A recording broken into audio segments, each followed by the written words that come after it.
What's up, everybody? Welcome to Breakfast with Canes Insight, powered by Anajar and Levine Accident Attorneys. It's Calvin Russell Decision Day. Canes fans, I don't know if I'm looking forward to or looking forward to get past here as he gets down to his final choices. Got a lot going on with Canes football, Canes recruiting still. Canes baseball's picking up some names. And, of course, we're always answering your questions here on Canes Insight. Love doing these breakfast shows. First, want to talk about some folks that can answer your questions. If you or someone you care about has been injured in an accident, that is Anajar and Levine Accident Attorneys. Dial 1-800-747-FREE, 1-800-747-3733. Take back control of your life with Anajar and Levine. Pete, hop in here. Good morning, D. Happy 5th of July. Yeah, man. Had a great Independence Day yesterday. Kind of rainy out here, but it cleared up for the fireworks. So worked out, man, celebrating the greatest country on earth. And now July 5th is my favorite part of the July 4th weekend is you get to watch Summer League and see the latest Heat picks dominate. My guy, Kasparis Yakachonis, doing his thing here, debuting today at 4:30 Summer League. I expect, filling up the box score, step back threes, great passes, rebounding, toughness, grit, the usual Heat draft pick stuff in some defending Summer League champs. There you go. I'll be watching got some Club World Cup today, Real Madrid, 4:00. Do they take that seriously? Is that like a serious thing? Like, how's that work in soccer? This is the first time. This is the first time that it's been expanded to 32 teams. It's normally a 4-team, kind of ceremonial thing. But obviously, this year, the first time it's 30 teams. They are the big clubs have been taking it seriously because if you win the whole thing, there's $100 million plus at stake. Like, Chelsea just made it to the semifinals and they need money, and they've made $61 million just getting to this point of the tournament. So yeah, they're taking it seriously because there's money at stake. That's good. Yeah, I mean, listen, they play the year players round. That's the problem. The players are dead tired. The schedule is not good for their bodies, but a lot of these, at least the European teams that are in it, have so many players on their squad. There's only 11 players. And a lot of these teams have like 35, 40 players who are all good enough to play. So it's a good opportunity for some rotations. But yeah, there's a lot at stake in terms of money here. So, we've talked about it before, these big clubs, they all need money. But the Canes have a recruit today who's deciding who. It's a local guy. D, we've talked about him for a couple years now, right? He's been on the radar. Was a quarterback early on in his career, right? Obviously has played basketball as well and been a pretty household name locally here if you're anywhere near the recruiting scene or following high school football. And it's not going to go Miami's way today, as it's been trending that way for a while. You need to keep the suspense here? You got to keep the suspense a little bit. Well, I mean, to me, the story is what went wrong here and how did it get to this point, D? Because I don't know that it's I don't know that there's much suspense to keep here necessarily, the way that it's been trending. I think people are trying to figure out, like, okay, how did this go so left so quickly? Yeah, I think, well, I don't know. It was a quick situation. I mean, I've never gotten huge, like, this guy loves Miami. There was times where it was trending more towards us than it is now. But, obviously his mom's in the Hall of Fame as a basketball player, played in the WNBA as well. Super talented guy.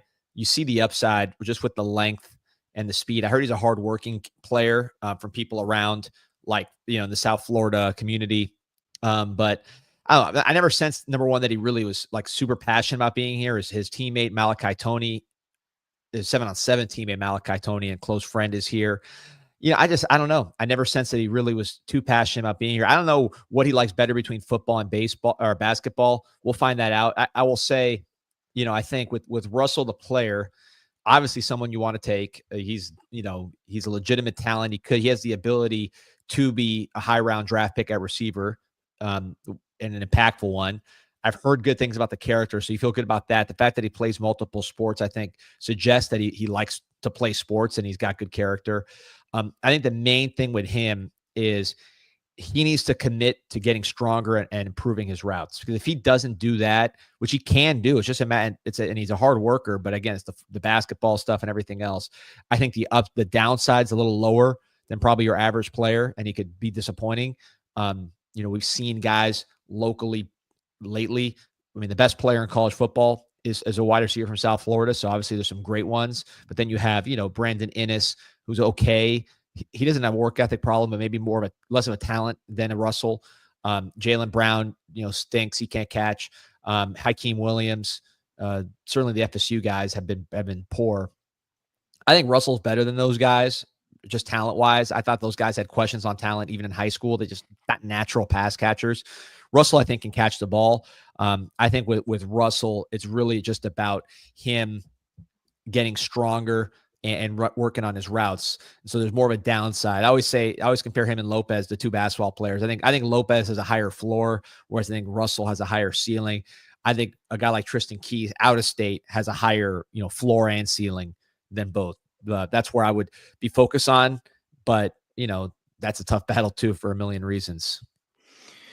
Yeah, I think that he wouldn't necessarily solve your issues at receiver in terms of trying to land that ready-made number one target.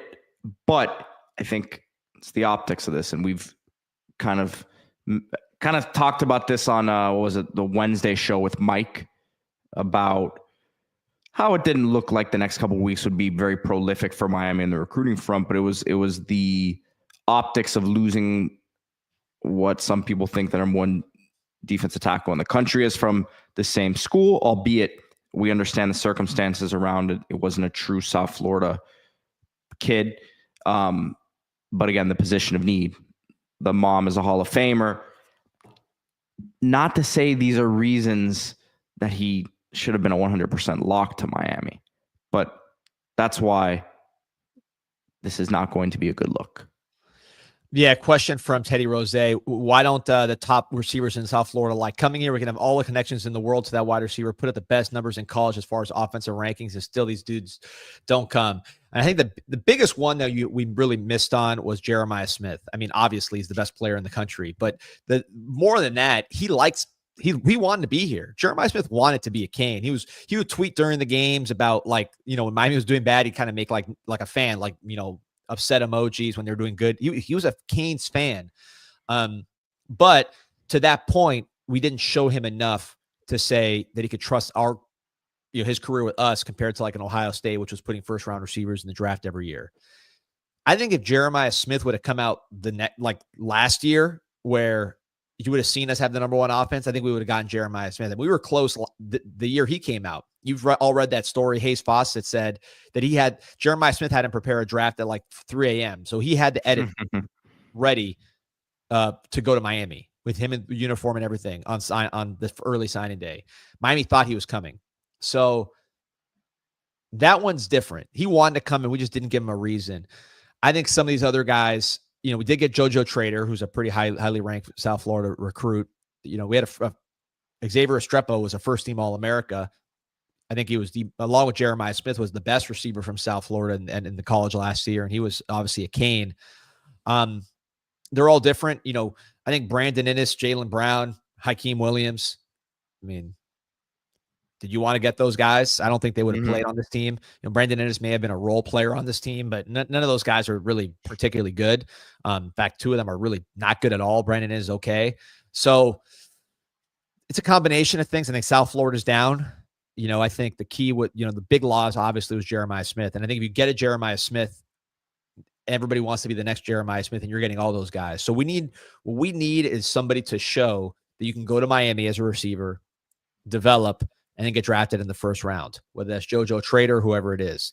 I think if we show that, we'll have a lot more success. A guy like Restrepo, I know it's not a South Florida receiver, but you get a Vance Spafford from Orange County, a legit California kid who's a top 75 player in the country, getting him to come to Miami. I think he just saw Restrepo and said, okay, that's me. Or Malachi Tony last year, who's a South Florida guy. They look at Restrepo and say, all right, I'll do that. You need to have the same kind of proof of concept, in my opinion, with a bigger outside receiver to get those bigger outside receivers like Calvin Russell. I agree with greatness here. I do think Ennis would play here. I don't know that he gives you a different profile in terms of the game breaker or someone that can stretch the field that we don't know that is on this roster right now. Yeah, I mean, he plays. The thing with Ennis is Ennis likes football. He works hard at football. He's tough. Like, he's a good player like that.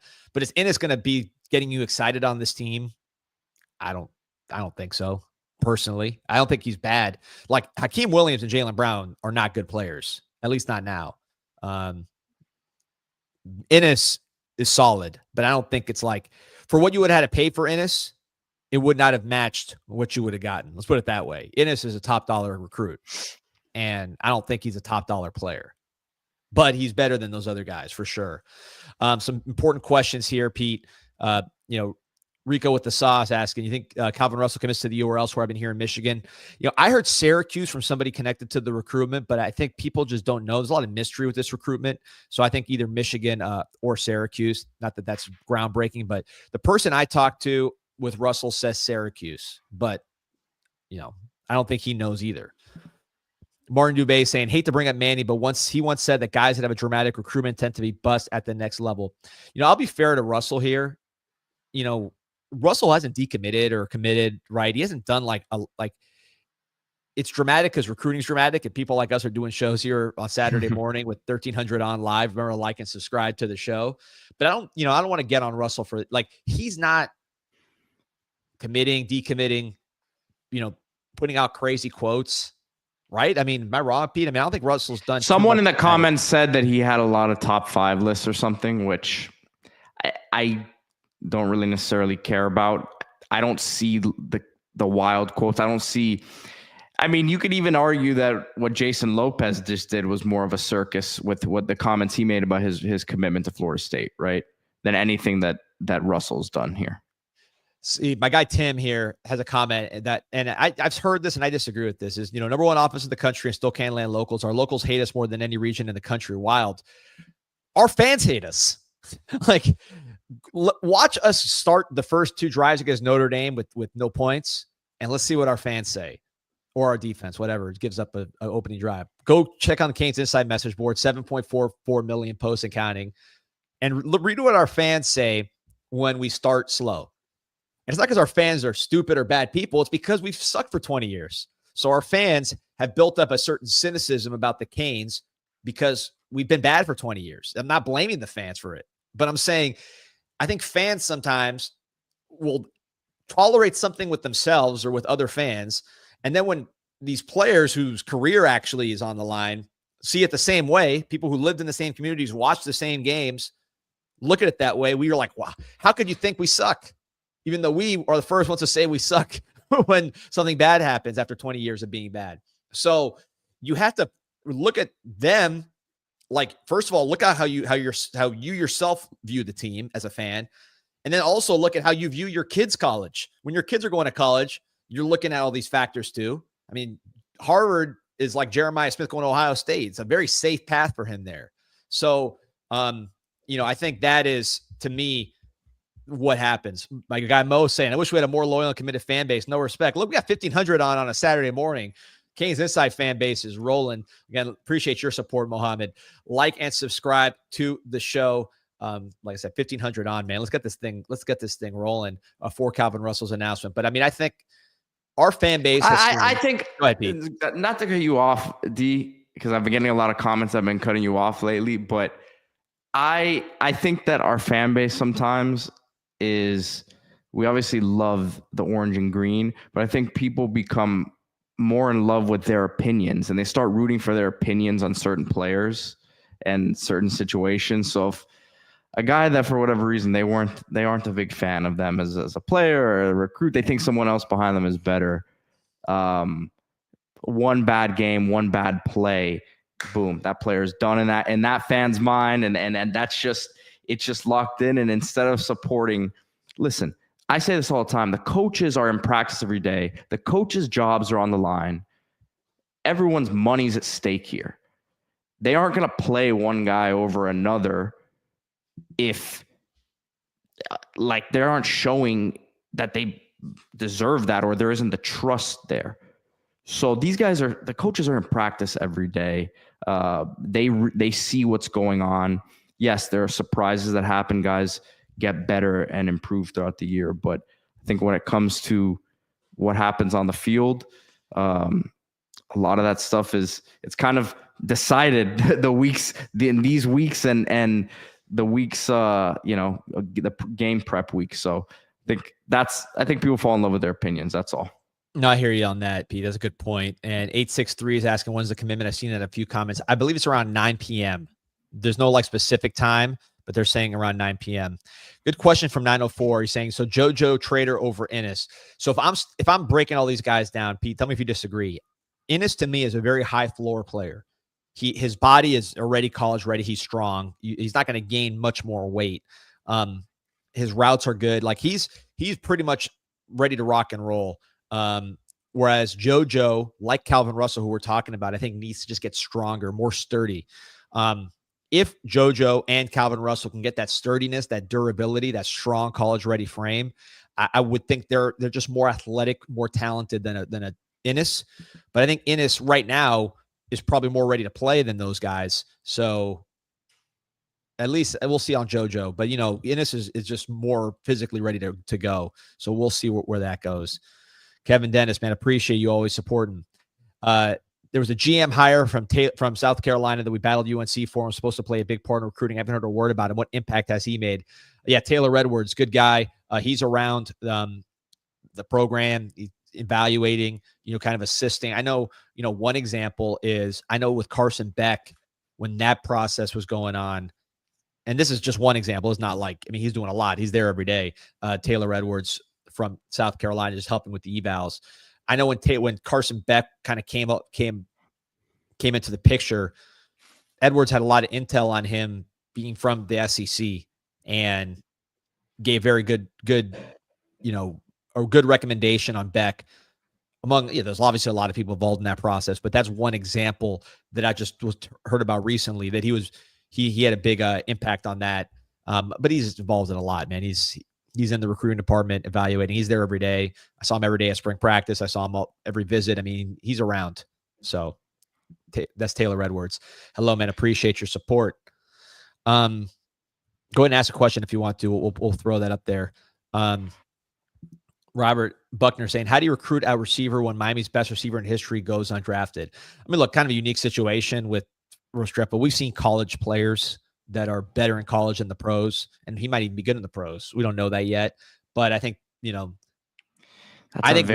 a very easy thing to combat in the recruiting side. He ran a 4.9.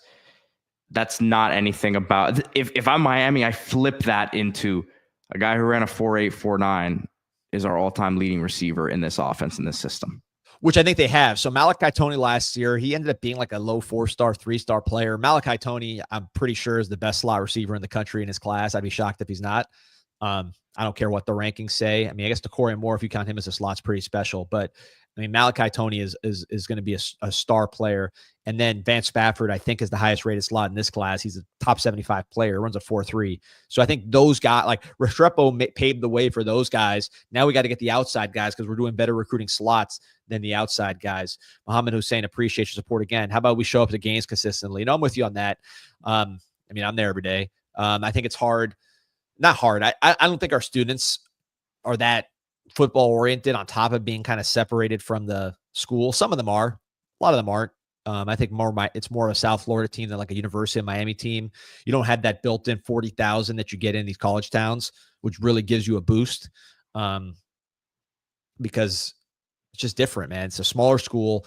I don't know if all those guys and girls like football that much. There's a different kind of person at University of Miami, not only, but I know there's University of Miami grads and fans here, but I think in general, it feels like a different type of fan base than like a Clemson or an Ole Miss or whatever you want to say.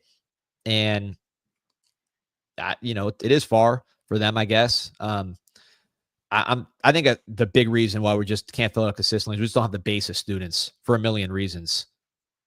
Not just because it's far. I think there's just not that many, and I don't really know they're that big football fans. Pete, you went there. You tell me.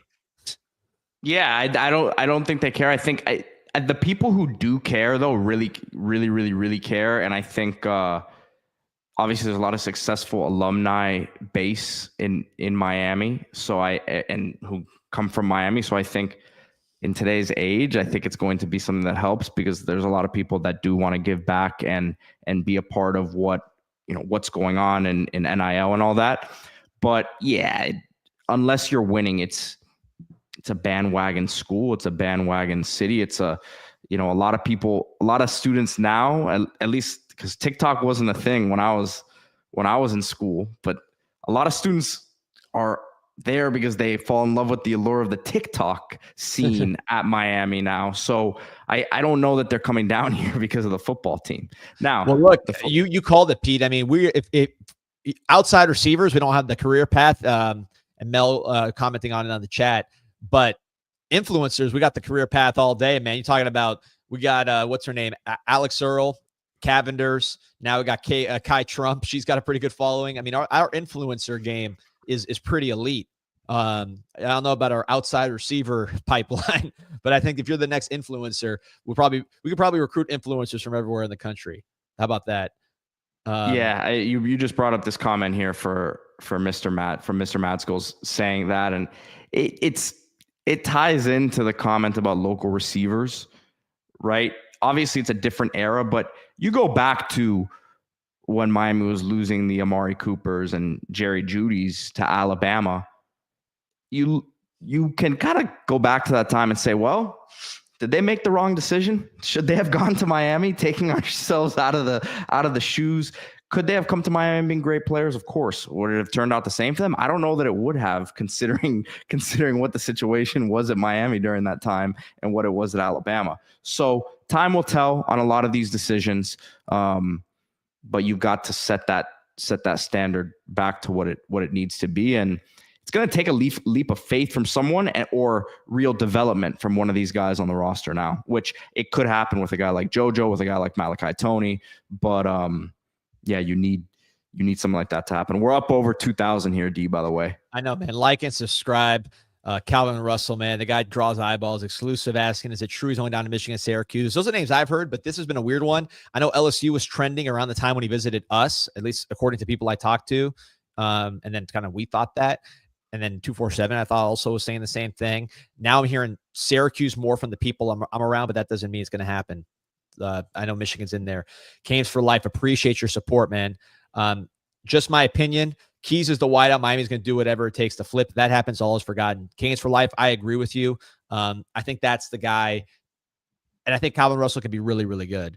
But I think he's not Jeremiah Smith. But if I had to bet a lot of money, that would be the guy I'd bet on. I just think the size, the well-rounded game, the mentality. I just think the guy he's ready to play and be very, very productive. I'm a big fan of Tristan Keys.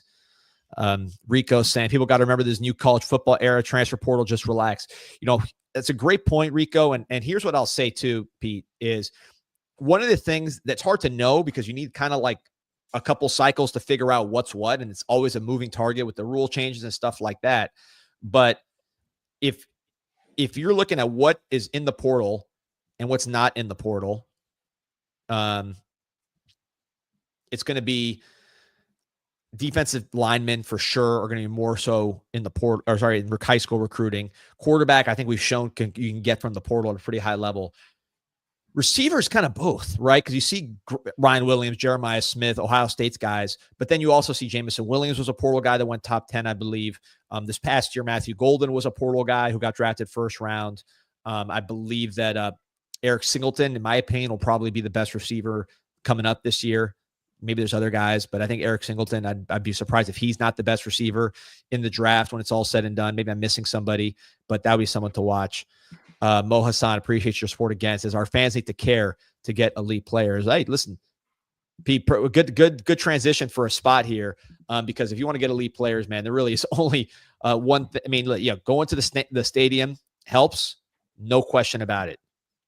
No question about it that going to the stadium helps us get elite players. But nothing helps us get elite players more than signing up to CanesConnection.com. Make sure you put that /CIS in there. That /CIS gets you 20% off the first month with all the same benefits. Plus, it gets you access to private Zoom chats with me, talking about just things that you're not going to see on here because they're private information just for the contributors to canesconnection.com. Because if you're signing up canesconnection.com/CIS, you are moving this thing forward. You are doing your part to help this program get where it needs to go. You know, when they hold up that next trophy, whether it's ACC championship, national championship, you name it, that's going to be because of your support. So I'm putting the link in the chat, canesconnection.com/CIS. Appreciate everybody's support there.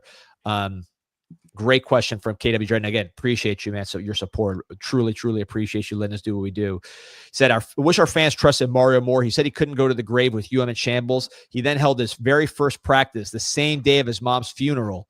He wants it more than us. His legacy's on the line. KW Dredd, again, appreciate your comment and your support. I think that's a great example. And I think Mario, one thing you could say about him, Pete, is this guy lives and breathes. He's actually much more like the fans than people think in terms of like, he likes momentum. He likes narrative too. He's into all this stuff and he lives and breathes recruiting. Like KW Dredd said, this guy, no one recruits harder than Mario. No one spends more time. No head coach spends more time recruiting than Mario. That's a guarantee. I can promise you, people who've been around him have said it. People who've been around the block have said it. So there's nobody that recruits like Mario. And I think, like you said, KW Dredd, that going to practice on his first practice, the day of his mom's funeral, I think set the tone for where he's at here. Liquid Enigma says he disagrees with what we were saying about the students. He says that there's shuttles that run from the campus to stadium. Miami's problem is winning consistently.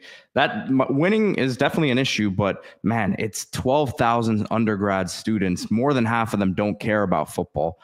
You get 5,000 students if you're lucky. I mean, you can get half of your student base there, and it's still only 5,000-6,000 people. It's just a sheer numbers game, man. I don't think it's anything more than that. If we're being really, really honest with it. Yeah, put Tiesto at halftime, and you'll have the whole student body there. It's just, it's expensive school. I just don't know if that it's. You walk around. The culture is school, that's not it. Look, I didn't go to UM, so I'm speaking from the outside. My wife teaches there now, so I know my wife told the story because my wife actually taught Pete when before they both went to UM, and she said that when she would give examples of like sports, Pete was the only one that raised his hand. So a lot of these kids college age don't even watch sports. Like they're into other stuff at all schools, not just Miami, but especially I think at Miami. Yeah. So you got to win to get those people interested. Yes, that's how it works. That's how creating a fan base is done. Kevin Dennis, any chance with Bryce Pair right? Always a chance. They're fighting there. I don't think that's the way it goes, but we'll see. I don't see that one going. 2,500 and counting. Remember, like and subscribe to the show. Appreciate you. Had a great comment here. Let me go up here, Pete, while you get our friends ready. The number one restaurant in Miami. But we had a comment. We got to show. Where is it here? Somebody was saying we got to show the recruits Islas. So that's what we're talking about here.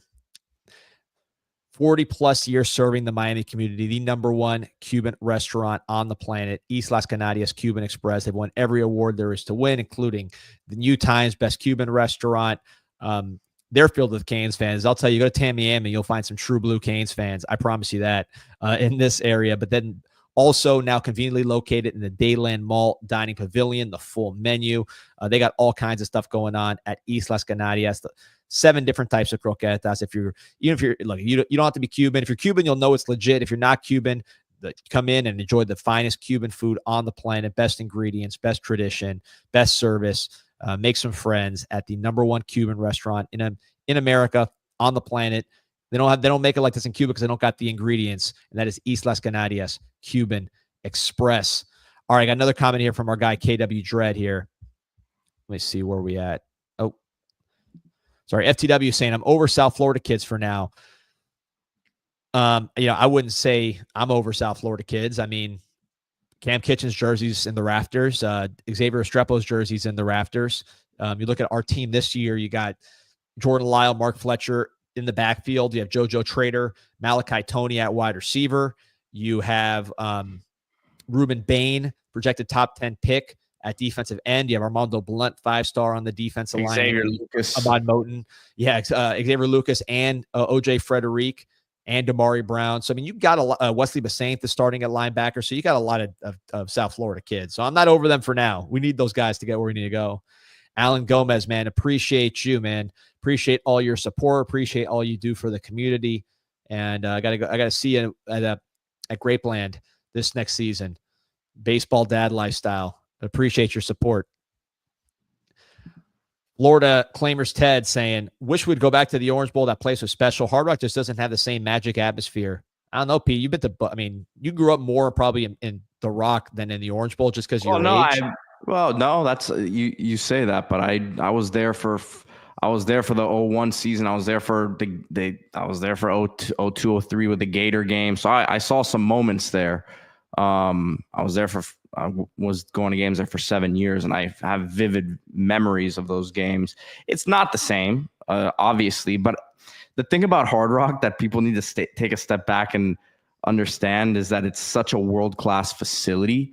And as someone who, yes, it's not a college on-campus atmosphere where the stadium's shake itself is rocking because you have the metal stands and no chair backs, right? But it can be a really special atmosphere, and it can feel, I think, a big game and a big event there at that stadium can feel really special in its own way because there's Super Bowls at that stadium. There's F1 at that stadium. There are major world-class worldwide events there at that venue for a reason. And it's on the team, and it's on the fans and us to make that, to create that special atmosphere, right? So I think there's a lot of nostalgia involved in the Orange Bowl. I personally love the air condition in the club level, and I love the amenities at Hard Rock. I know that's not what a lot of people are alluding to here, but I think the game day experience there is a good time, man.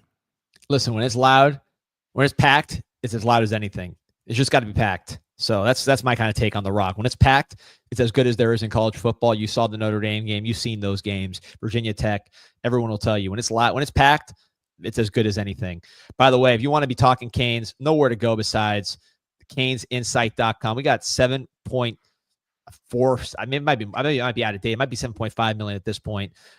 There's always people on here. Like right now, you got 1,000 people on here chatting. But look at this, just like the Calvin Russell commitment post.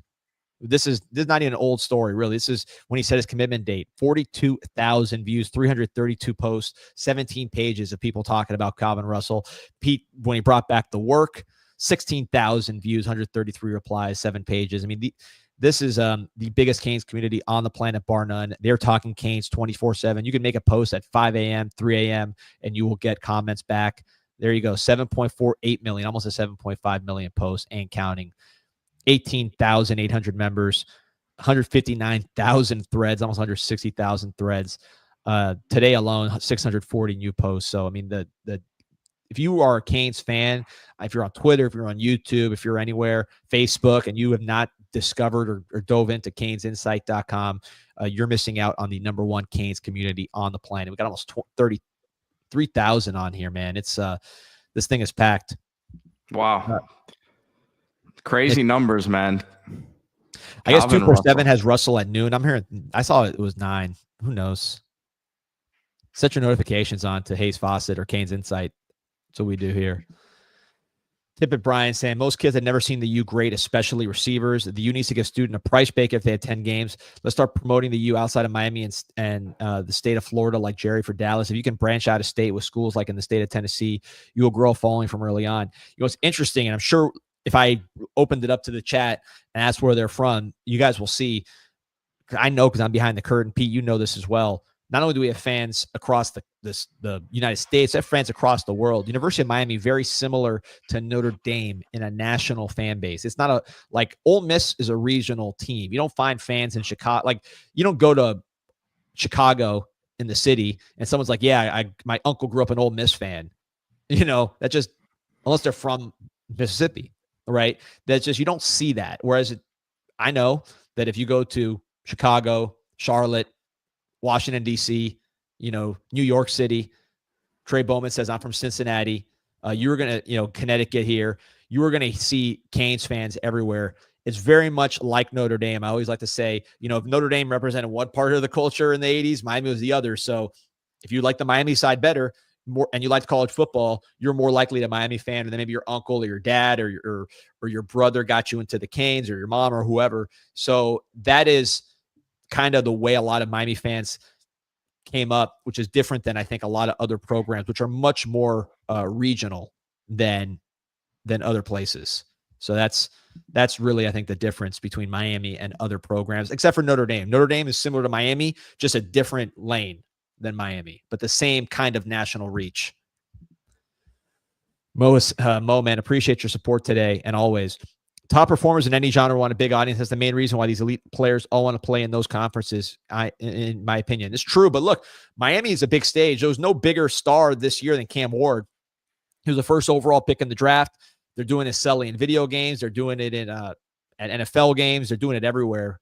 So, Cam Ward had the biggest audience. But look, the number one player in the portal was Carson Beck, and he followed Cam Ward, just like the top slot receivers are following Restrepo. Trevor Pena wanted to come to Miami to follow Restrepo. We chose Malachi Toney and then getting Vance Spafford in high school over spending all that cash on Pena. So success allows you to get more of these guys. I think Cam Ward opened up the door for transfer portal quarterbacks, and then Restrepo's opening the door for slot receivers. We need to open up some of these other spots, Pete. Yes, and this is not really a response to what you just said, what you were just talking about right here. But the other part of it too, when you talk about why guys want to go elsewhere, on Mo's point here, I think the internet has changed a lot, man, from when you're older than me, but our eras aren't that different in terms of like recruiting and the internet, in terms of like how it's affected the players. These guys have seen these games. National games have always been a thing, but like, you can watch any game any Saturday now on TV. You can pull up any highlights of any player across the country now. Like, guys didn't grow up, South Florida guys, a lot of them didn't grow up as Miami fans, not only because Miami wasn't good, but like Alabama had the guys who were from South Florida balling out on TV, right? So like there's more of a, why do you want to go play for Alabama? It doesn't seem so far for these guys. You can you hop on a plane and it's a couple hours away, right? So it's that part of it too. It's not, college football is not as localized as it was. Yeah, and like, I know, these kids don't see things the same way that, a 40-year-old's going to see it. It's just different. I think it's great that the Canes are good now that, and are relevant now that the game is popular, meaning the NCAA football game. Now that game is back, the Canes are good in that game, at least. I mean, we're highly rated in the game. We got some of the better players in the game. So kids that are growing up playing that game, they look at Miami like a real team, and people look at that like, oh, it's a video game. I know when I was a kid, and some of the older people in the chat, let me know if you played this game. Bill Walsh College Football for Super Nintendo. They didn't even have the NCAA license. So like BYU was like Provo, Penn State was like State College, Texas A&M was College Station. That's how I learned where all these cities were. They had the same colors and they had the same players. They just didn't have the names. But when you play that game, as a kid, you learn, okay, well, this is the good team because this team has a 90 next to them, or this player has 90s. So you kind of learn what the good teams are as a kid through those games. So the fact that Miami is at least relevant while that game is out, it sounds so silly, but I think it's a real thing for players of that age. Yeah, I agree. I think you said your kids were getting into it last year with the 100%. Cam Ward and Restrepo. I mean, that's for them. That's Canes football. For my kids, Canes football's Cam Ward and Restrepo. And then look at what followed. Forget like down the road. Look what followed immediately. We got Carson Beck. Carson Beck is the highest paid portal quarterback. I believe Carson Beck is by far the best portal quarterback. I mean, Terry Mensah, good luck in Duke. You know, Carson Beck is the best portal quarterback. Mateer, also very good. But Carson Beck clearly is following the Cam Ward footsteps. We talked about Vance Spafford, the best slot receiver. Trevor Pena was dying to come to Miami. We told him no. Malachi Toney's here. So when you have those guys, that follows. Now, while we're talking about Calvin Russell, we got 3,000 on. Remember, like and subscribe to the show. We need JoJo Trader, just to use an example, to get strong, to refine his routes, to continue on his trajectory. And he looked great in spring. I hear nothing but great things about JoJo Trader. If JoJo Trader is a first-round pick, you don't think that the next kid going to Miami could say, hey, I can be like JoJo Trader. It's just you have to do it to show people what it could be like. One of these guys have to break through. Exactly. Gold Jacket, you saying Mario's fighting to change 20 years of neglect and absolute irrelevance. I mean, look, that is true, man. I mean, look, some of this has been self-imposed, bad staffing choices, the Georgia Tech debacle. It'll be the first to tell you, you know, some of the mistakes that have been made, but some of that he's fighting. He is. I mean, if you're a kid and you have the same amount of money, forget overpaying because Miami's paying, but say the same amount of money from Miami and Ohio State, it's hard to not go with Ohio State if you know, just based on football. They just won the championship and they've been good your whole life. Whereas Miami, our advantages are the much better city than Columbus. Plus we have better recruit, you know, now better recruiters. I don't think there is a better recruiter than Mario. There's other good ones, but I think Mario's the best. So, you know, we'll see. Great point from Kevin Dennis. I think Dwayne Bowe out of Norland in 2003 started the receivers balling at other places. After Andre 99 has been hit miss after miss. Yeah, I mean, Ryan Moore, Lance Leggett, highly ranked guys that, you know, had their moments, but they didn't go in the, you know, to the NFL or anything like that.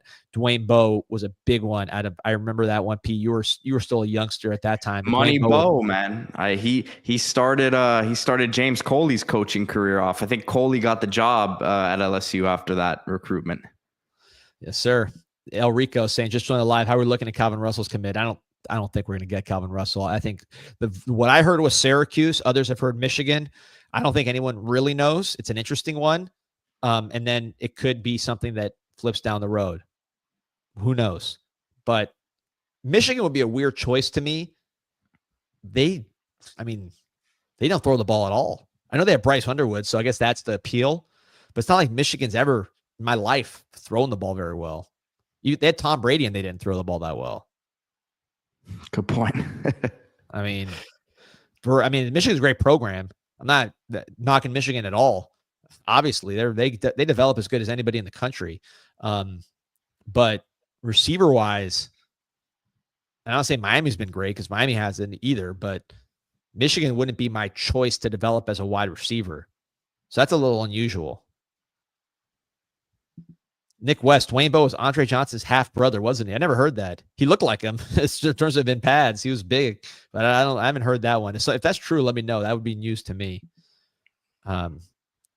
So Andre Johnson's half brother, interesting. Yeah, I've never heard that, but never heard that one either. Over 3,000, man. This is one of the highest we've had. 3,200 on live for Calvin Russell, man. We got to do these more for kids that are probably not going to go to Miami just to juice up the numbers. Let's just go live for who's the next guy on the board? Lamar Brown. We'll go live for Lamar Brown. We'll go live for Bryce Perry Wright. We'll go live for all these guys, man. There you go. Trey Bowman says if he picks Syracuse, he's definitely flipping. Yeah, Syracuse I thought was going to have a horrible year when they had that quarterback from LSU, the backup quarterback as their guy. They've gotten out Angeli. I think that was a good move. I know me and you both are big fans of Angeli. I think he fits what they want to do. Fran Brown's a good coach, so we'll see. But look, if they have a good season, Fran Brown could leave.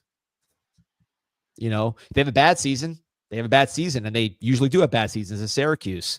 So we'll see with that one. But yeah, I think Calvin Russell, if he goes to Syracuse or Michigan, I think in either respect, I wouldn't say that's like a rock solid commit just because he doesn't have that deep of a tie to Michigan, and Syracuse is just they don't get guys like that typically.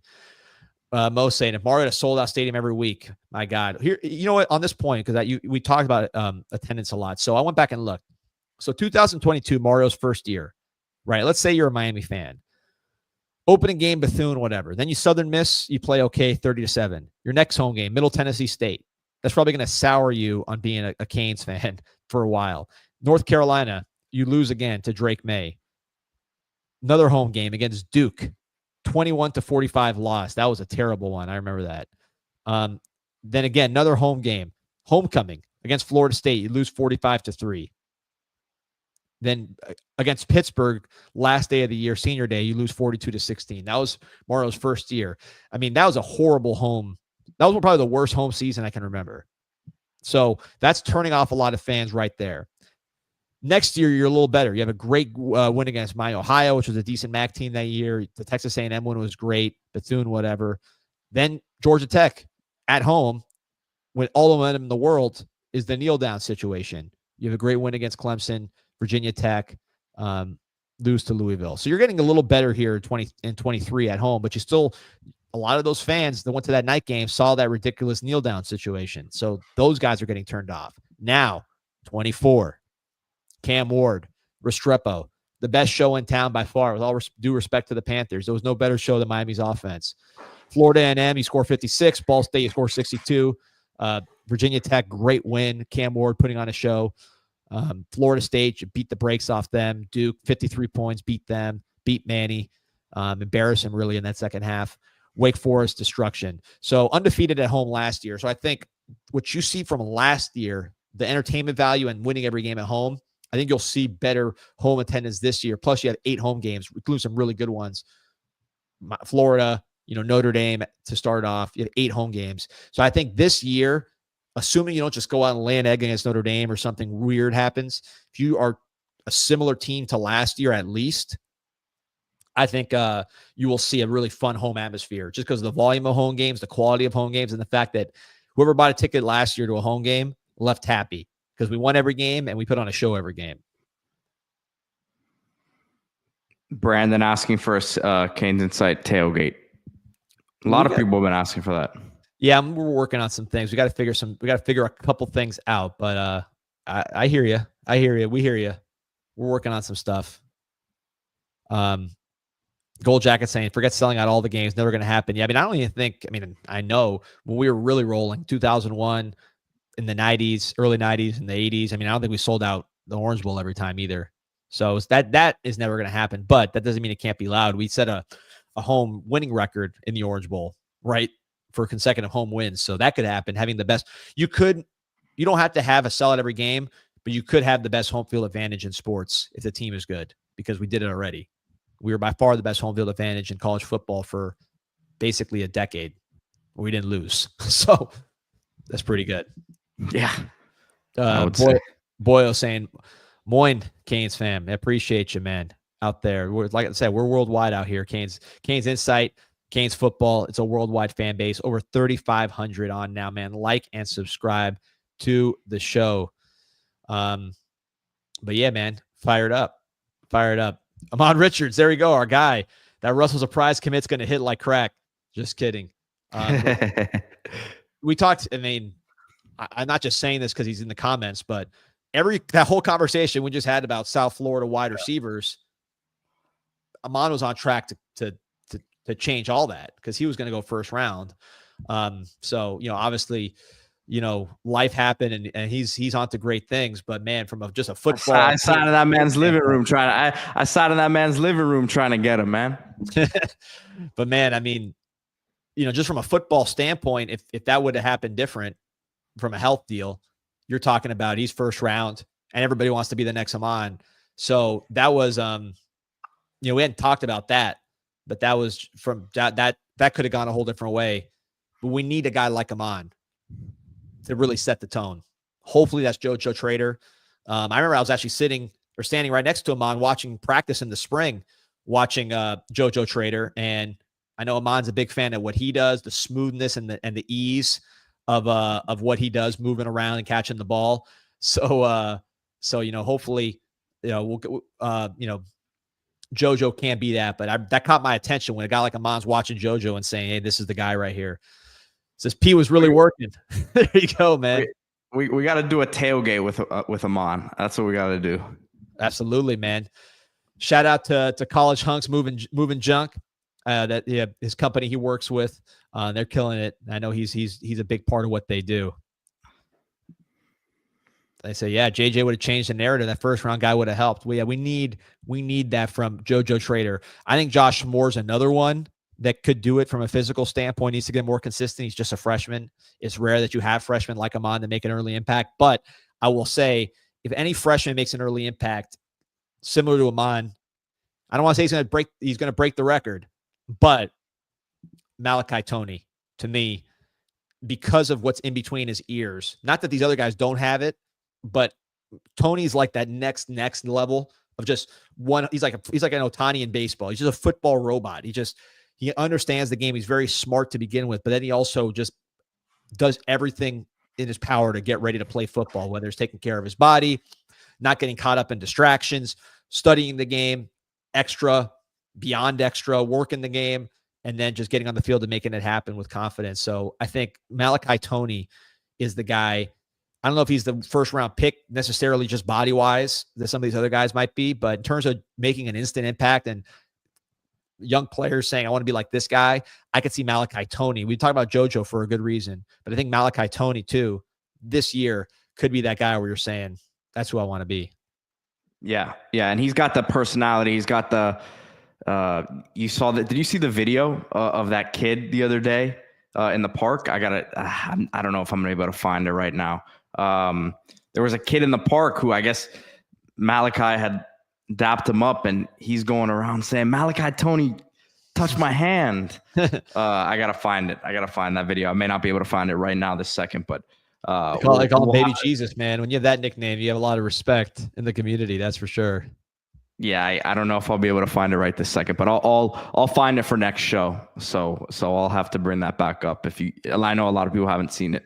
So Clutch saying, what's going on with Upshaw? Always hear about Tony and Moore. I'm a big Upshaw fan. So Dalen Upshaw, the wide receiver from Phoenix City, Alabama, got here early, kind of like a 3-star, 4-star borderline player. We talked about it all the time. He was one of my favorite players in the class. That was like one of my guys that I thought was very underrated. He was highly productive in high school, playing with Cam Coleman, who's a 5-star player now for Auburn, but he put up huge numbers. Pat Nix was actually his head coach in Alabama. Great hands, strong body, like a strong core in high school. He broke a lot of tackles. He was hard to knock off his routes, very polished in his route running, ran after the catch well, got behind defenses, really did everything. Was very ready to go, I thought, from a polish standpoint. And then he got here in spring, and we had some quarterback issues. We didn't have Beck throwing to these guys, but he made a lot of plays. Upshaw did. He reminds me of an Allen Hurns. That would be my comparison for a Dalen Upshaw. And Allen Hurns, just similar size. They play strong. Remember, Allen Hurns used to break a lot of tackles, sharp routes, can run after the catch. He's not a 4-3 guy, but he can get down the field. That's who he reminds me of is an Allen Hurns with Dalen Upshaw. Yeah, with that body control too, right? That at that size. So I agree with that. I think that's a pretty spot on comparison there. Yeah, man. So we'll see, man. Kevin Dennis saying Josh Moore, Dallas Wilson is better than Dallas Wilson. I mean, Dallas Wilson's super talented. I like Josh Moore. I think with receiver, it's going to be, who are the highly reliable character guys? And that doesn't mean, they're all saints. I mean, we've seen receivers that have done different kind of things, but in terms of like the guys that work and are reliable from the work standpoint and the preparation standpoint, those are typically the guys that are going to, they're going to succeed at wide receiver. Malachi Tony being example number one of the guys that are here now. I'd say Restrepo for the guys that just left. The guys that can work at that level and really polish their game are the ones that have a lot of success. So we'll see who does that between Josh Moore and Josh Moore and Dallas Wilson. I know Dallas Wilson, he wasn't like a character guy, like he got in trouble or anything, but he was, he'd miss visits and he kind of somewhat unreliable during that process, but then he goes to Florida and he signed with Oregon, then goes to Florida, but goes to Florida and has a lot of success in the spring game. So if he can tighten it up, he's got a lot of talent. I will say it was pretty funny. Did you see this, Pete? Dallas Wilson's NCAA. I saw that. I did see that. Yeah. He was not very happy with I wouldn't be happy with that either. It's pretty brutal. How's that even happen? That's what I want to know. Like, is that just randomly generated? Yeah, they aren't face scanning every player. It's not Madden. So has there ever been a player that looks like this? This looks like me if I go to the beach too. Like if I fall asleep in the beach for 10 hours. You're giving yourself a little too much credit there. I don't know if you're looking like that. I mean, look at this guy's haircut, man. I've not seen a receiver that looks like this, but it certainly doesn't look like Dallas Wilson. I think he's right to be upset. I know people were criticizing him for caring about this, but I'd be probably pretty pissed off too. What the hell's going on? Hold on a second. So Brandon sent me the video of Malachi Tony. I have to now get it to my email now. Hold on one second. Right, just make sure there's not like a Rod Wave song playing in the background. We get a copyright. No, man. It's just a little kid at the park who's freaking out that Malachi Tony touched his hand. All right, we got 3,700 on live, man. Appreciate everybody's support. By the way, real quick, I know we got people in the chat that have been asking for this, and I'm always happy to talk about this. A couple big commitments for Canes baseball yesterday, which we cover in depth on CanesInsight.com. We're big on Canes baseball. Biggest one of the additions, Ryan Bilka from Richmond, right-handed pitcher, long reliever. But look at these numbers, man. I mean, he was dominant year. Sebastian Fon with the whole breakdown for the article here. First team A10. 2.18 ERA, and this number is crazy. 0.90 whip, 193 average in 62 innings. So basically, he was throwing strikes, and they couldn't hit him. I heard his velocity took a nice leap, was up to 94. Just a really talented dude, man. Ninth transfer, Easton Marks, the FIU Friday starter, is there in the rotation. Danny Macchiarola, who committed, we talked about him earlier in the week from Holy Cross. One of the better pitchers in the portal, another right-hander, Michael Taylor, another right-handed, this guy a reliever. So with Bilka, he's kind of the star long reliever to replace maybe a Carson Fisher if you're looking for a comparison. But this guy was a more productive player than Fisher at the D1 level. Fisher came from D3, and this guy was a dominant D1 player, albeit in a lower conference. But with these two commits, and I'll talk about the second one in a minute, Miami's now top 10 in the team rankings for the college baseball transfer portal. And the other commit was familiar name to Canes fans. That's Jackson Hughes, who is the brother of Griffin Hughes, the right-handed starter for the Canes, our best starter. He's probably going to be drafted in the top 4 rounds at worst this year in the draft, which comes up in a couple weeks. I think actually in a week. Anyways, his brother is a catcher for Presbyterian and has decided to commit to the Miami Hurricanes. Good defensive player, 277 batting average, 4.42 on base, which is a big number, 4.27 slug. So there's a guy that gets on base a lot. That's kind of his best skill at the plate, but really good behind the dish, has experience. Backup catcher, somebody who I think could catch. The guy you brought in from NC State, Alex Sosa, was a premier portal land at catcher, and it was just a stud bat as well as being a good catcher. So not only can Jackson Hughes back up and rotate a little bit with Sosa, he could also give him breaks and allow Sosa to play DH, and he plays catcher as well. So big addition, I think. People love the baseball talk, man. Now in the top 10 in the portal, Armando, JD's doing more with less. Look, JD's got a lot of help with the NIL too. Don't think the Canes Connection is not caring about baseball, but JD, man, a great season, really maximized the talent on that team. And now he's upgrading the talent to closer to a top 10 traditional Miami level. So a lot of expectations, a lot of excitement about Canes baseball. And, I'm pumped up for those guys, great guys. And they did a lot with what they had last year, and they had some good players, but I think they squeezed as much juice as you could out of that. And now here you increase the talent level, which I think is going to allow you to even have a higher floor. And Armando saying many college baseball pundits picking Miami to reach Omaha. You saw this year, man, it's hard to get there. It's always hard to get there, but man, the parity's crazy right now. Even some of these top teams like Texas couldn't make it. Texas A&M preseason number 1 doesn't even make the tournament. So college baseball is hot right now. It's not as top heavy as it's been in the past, but you also do have dominant conferences with the SEC and the ACC, and Miami is, I think, going to be right there in the mix with what they did. Question from Robert Buckner, and I'm going to give it to you, Pete. I know you like this guy a lot, as do I. He's asking, why can't CJ Daniels be that guy this season? He can be. I think we're just hoping. Foot injuries are tricky, right? He can be healthy right now, and it gets tweaked, and it kind of throws everything off track. We're hearing that he's looking healthy. I think he gives you a different size and coordination element there that you like to see. And his yards per catch at Liberty was close to 20, right? So has the ability to stretch the field for you. I don't know that he's a blazer in terms of his speed, but I think he has some deceptiveness there, and you're missing that from this crew right now. He gives you the size combination with the experience, I would say. 100%. I think the leadership, the intangibles, and then if you can get his health with that foot injury back, because he had a foot injury at LSU. He still started at LSU and was very big in the locker room and was reliable. I think his catch numbers, as far as like catching the ball, he was very consistent with it. But if he can get that explosiveness he had back at Liberty, now you're talking about an NFL type player. All right, are we ready for this? Let's go. So this is the kid at the park who's excited that Malachi Toney. It's loud in the beginning, but so if you're listening, just maybe turn it down for a second because it's loud, but we need it to be loud to hear what he says.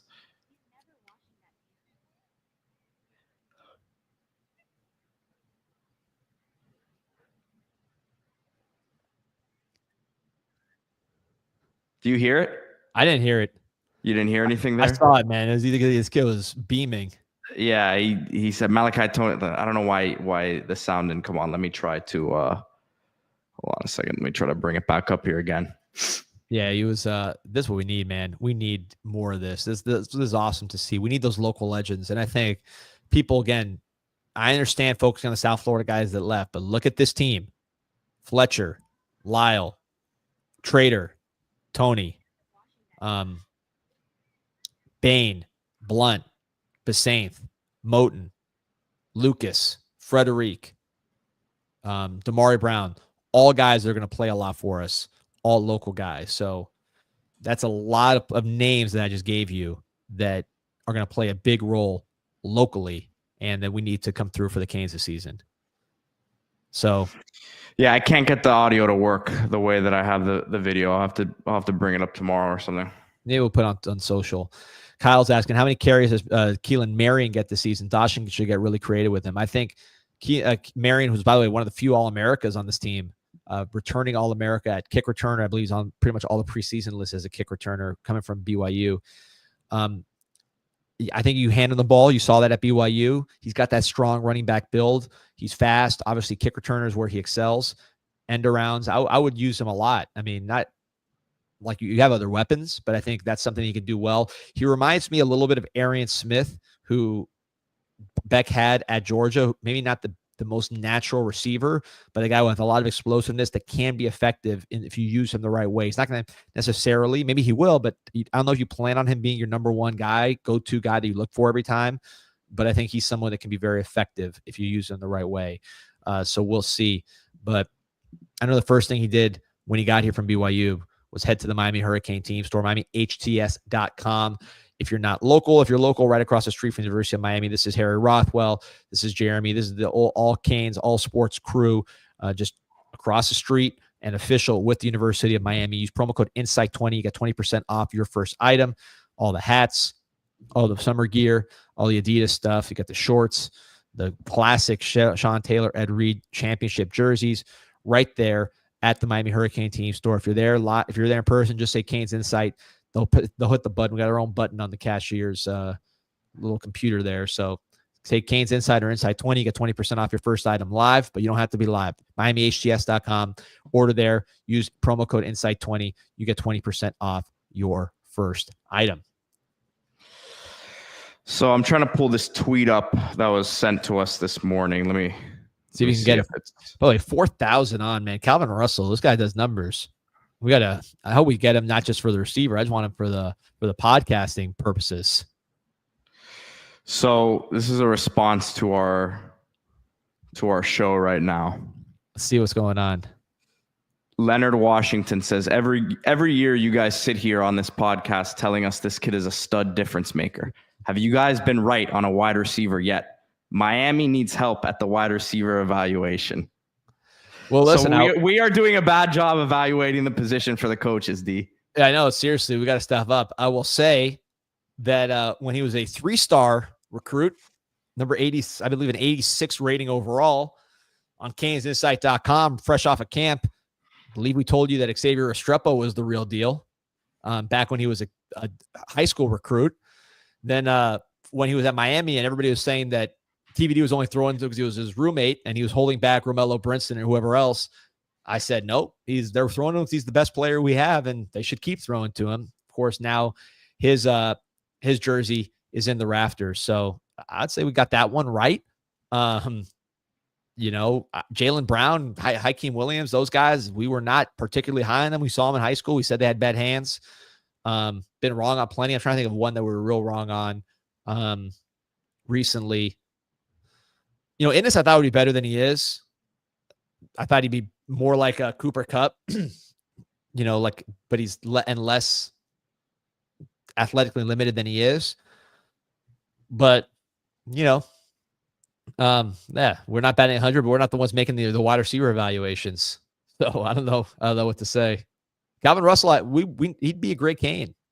If he commits to Miami, we're doing an instant reaction podcast. We'll probably get 6,000 people on, and we'll be fired up. But I just, I don't see it happening, and I think he is more of a developmental player. I would say a 4-star than like a ready-made 5-star, but definitely a 4-star player. And a guy has a chance if he develops with the weight, with the route running, with the core strength and balance. I think he's got a little bit narrow shoulders, but he could just fill out and get a little sturdier. You could be talking about a day 1, day 2 pick. But more developmental, I think, than your classic 5-star receiver. Yeah, he's not plug and play, as we said earlier. Right. But again, I could be wrong. We'll see. That's why they play the games. We'll see what he picks. If he picks Miami, I promise you we'll do an instant react pod. Yeah. We got 4,000 on live. Like and subscribe to the show, man. If you're new to Canes Insight here, Pete, I want to pose real quick before we get off here. And we got a question from Bobby T I want to get to in a second, Bobby. So we got you here in a second. There's I saw this meme here. Check Canes Insight for encouraging recruiting news. Realize we missed on everyone. The U is back. Hide the pain. That's what this guy saying. So you want memes like that, check out Canes Insight. Bobby T, appreciate your support. Can you start sectioning your videos after you upload? Speaking for people who can't watch the full podcast during the week, I appreciate your comments. A smart comment. Well, we have been doing segments. So just so you know, if it says Canes Insight live in front of it, that means it's going to be the full hour plus podcast that we do live. But if it just has like a title, that means it's the cut up version. So we're starting to do that now, where we just cut up the videos and put the videos out individually on top of the full live show. So if you check on our website or on the YouTube page, you'll see. Let me pull up the YouTube page so these guys can see what I'm talking about. Because there's a great comment, Bobby, and again, appreciate your support. And you're right. We should have been doing that earlier. Quite frankly, that's my fault for not doing that earlier. But if you just look at just see here, pull up the page. Give me a second. So this is just the YouTube page here. As you can see, we're going live here. But if you go to videos especially, because live is going to be the live show. Videos is like the different thing. So here, 10-minute video on the DB room, 8-minute video on the receiver room. Here's Jason Lopez, Mohamed Torre, the young pass rushers, talking about Marty Brown, the ratings reveal, the bank. So all these are little videos that we've done these are just segments from the live show. And then you go to the live streams and you see, all the full live videos that we do. So great comment, Bobby. You're right. We should have done that earlier, but you could see that on the website. And that's what's going on. Canes Jones saying the doom and gloom fans need to relax. There are 130 teams and we are top 10 in recruiting. We have 7 months before these young athletes to really choose their team. Until June 1st, 2026, I don't believe the roster of any team. Trust the process, CanesConnection.com. Couldn't have said it better. I would add a /CIS to that, CanesConnection.com. Make sure you get that promo code in there. But yeah, man, Canes Jones. There's a lot of time left. You have a top 10 class right now. I think the thing that I would say when you ask about where's the money going and stuff like that, remember, Miami doesn't just have a top 10 recruiting class with the number 1 player in the country committed right now. We also have the number 3 portal class behind LSU and Texas Tech. Texas Tech, you see how they're spending money. Also have a very good team, which is ranked in the top 15, depending where you look at it, 11, whatever it is, including Carson Beck, Bain, Mawanoa, all of whom are projected as high picks. So when you have a good team, you have a good portal, and you have a good high school, that all costs money. Some teams like USC have the good high school, the number 1 class in the country right now, but their portal was bad and their team is bad. Texas A&M pretty similar to that. Portal is okay, team is bad. The teams that have good portal, good team, and good recruiting, that's like Ohio State, Georgia, Alabama, the teams that have been great for 20 years. So I think we're doing really good considering what we've had for 20 years. Now it's about doing it on the field and getting that to that next level. Yeah, I agree 100% with you. All right, fellas. Well, again, appreciate you guys. Like and subscribe to the show. Share the link. This is 4,000 plus on live right now. We're on every day. As you can see, it's Saturday. We're on. I'll probably plug in on Sunday too, and then Monday through Friday, guaranteed. I don't think we've missed a show since we started doing this live in March. We missed any show. I think we did Christmas. I think we've done every single. There was one day there was a Christmas I think we missed. Let's answer this question. D. Sean Andrews asking, why do wide receivers need to bulk up, narrow shoulders? Their job is to run routes and catch the ball. If you haven't seen the physicality of defenders and the defensive backs and the corners that are covering these guys these days, if you can't get off the line of scrimmage, you're gonna have an issue. Most underrated trait, I think, in wide receivers is physical strength. And by the way, here, look, you ready, Pete? I'm going to give you the top receivers in the NFL this year. Okay. I'll just go down the list. Jamar Chase, 1,700 yards. How strong is he? I mean, pretty elite in that respect. Justin Jefferson, Brian Thomas, all 3 from LSU. That's not good. But all 3 of those guys are big guys, strong. Number 4 receiver in the NFL last year. I'm actually surprised to see this name. Drake London from USC and Atlanta Falcons. Big receiver. I think he ran like 4.6. By the way, some of these guys have size and speed, but some of them run 4.6. Okay. So Drake London. So everybody I've named is huge. Number 5 receiver, Amon-Ra St. Brown, who I believe was a 4th round pick. His dad was Mr. Universe. You want to talk about strength. And he also is not a speedster, Amon-Ra St. Brown. Jerry Jeudy, strong receiver from South Florida. Malik Neighbors, another strong receiver. Fast, but he's not a twig. CeeDee Lamb, wiry, strong guy. I think he's 200 pounds. Number 8, Brock Bowers, right? Ladd McConkey, not like super strong, but he hits the gym.